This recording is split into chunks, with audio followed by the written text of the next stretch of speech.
Dark, theatrical, and unrelentingly provocative, Marilyn Manson is one of the most polarizing figures in modern music history. Loved by fans for pushing artistic boundaries and vilified by critics and parents for allegedly corrupting youth, Manson has carved a path of controversy since day one. But what happens when the line between artistic rebellion and real-life scandal starts to blur? What's up, Insomniacs? Jake from Sleepless Records here. Today we're going to be taking a look at the controversial rise of Marilyn Manson. Before we jump into the video, hit that subscribe button and join the Sleepless Society today. And now, without further ado, let's jump into the video.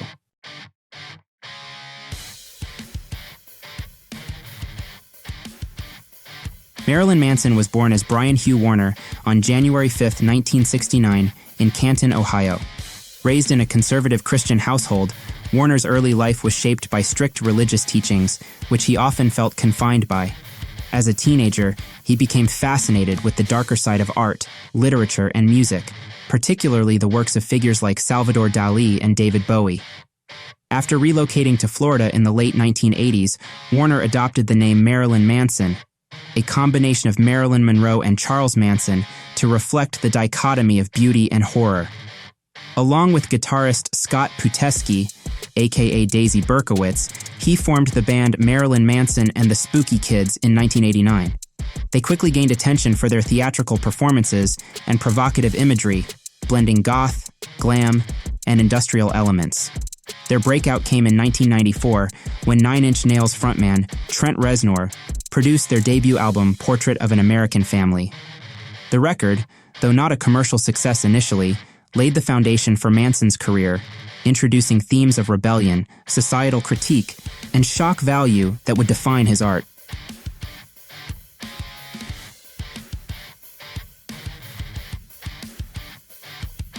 Manson's rise to fame truly began with the 1996 release of Antichrist Superstar. The album was a commercial and critical success, catapulting Manson into the mainstream. Songs like The Beautiful People and Tourniquet became anthems for disaffected youth, while the album's dark, apocalyptic themes cemented Manson as a countercultural icon. However, with fame came controversy. Religious groups and conservative pundits condemned Manson's lyrics and stage performances, accusing him of promoting Satanism and moral decay. The backlash reached a fever pitch in 1999, when some media outlets attempted to link Manson's music to the Columbine High School massacre, a claim that was later debunked but deeply affected Manson's public image. Despite, or perhaps because of, the outrage, Manson continued to thrive. Albums like Mechanical Animals, 1998, and Hollywood, In the Shadow of the Valley of Death, 2000, showcased his versatility as an artist, blending glam rock, industrial, and social commentary. His live performances, characterized by shocking visuals and confrontational antics, further solidified his reputation as the ultimate provocateur.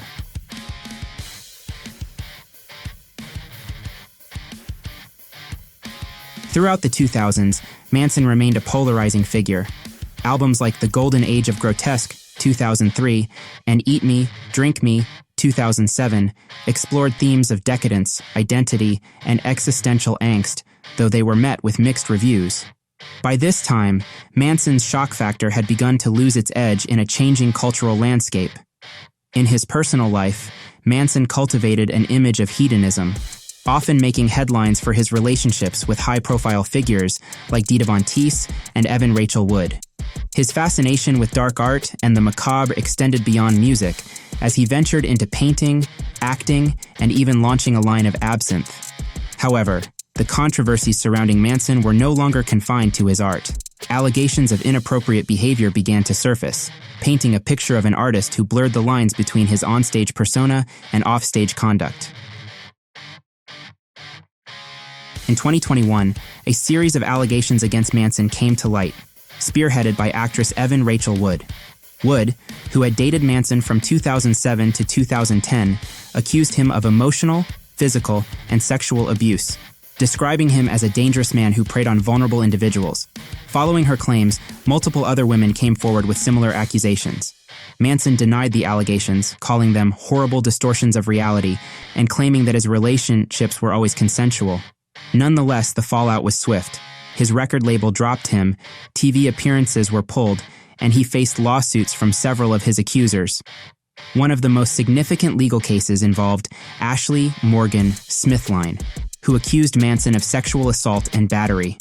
Although some charges were dismissed due to procedural issues, the lawsuits shone a light on the darker aspects of Manson's personal life, raising questions about the intersection of art, power, and abuse.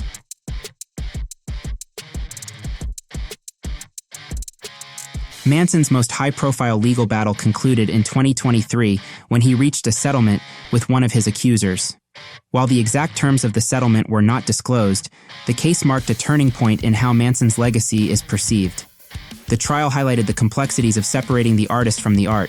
Fans and critics alike debated whether Manson's provocative persona had shielded him from accountability for too long. Meanwhile, Manson's defenders argued that the allegations were part of a broader cultural reckoning that sometimes lacked nuance. The fallout from the trial also had a chilling effect on Manson's career. While he continues to release music and make sporadic public appearances, his reputation has been permanently tarnished.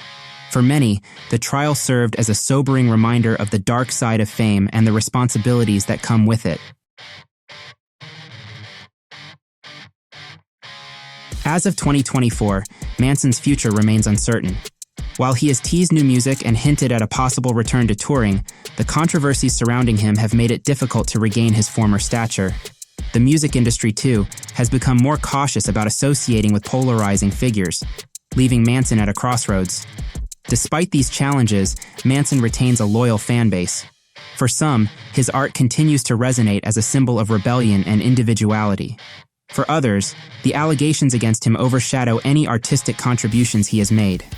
Ultimately, the question of Manson's legacy will depend on how future generations interpret his work and whether they see him as a misunderstood artist or a symbol of unchecked excess. Thank you for watching. If you enjoyed this video, please like, subscribe, and hit the bell for more deep dives. Until next time, good night. Andy Flory says, scary looking guy. Is he a teddy bear on the inside? That is a weird phrase because I use teddy bear hole as a euphemism for a deviant sexual act.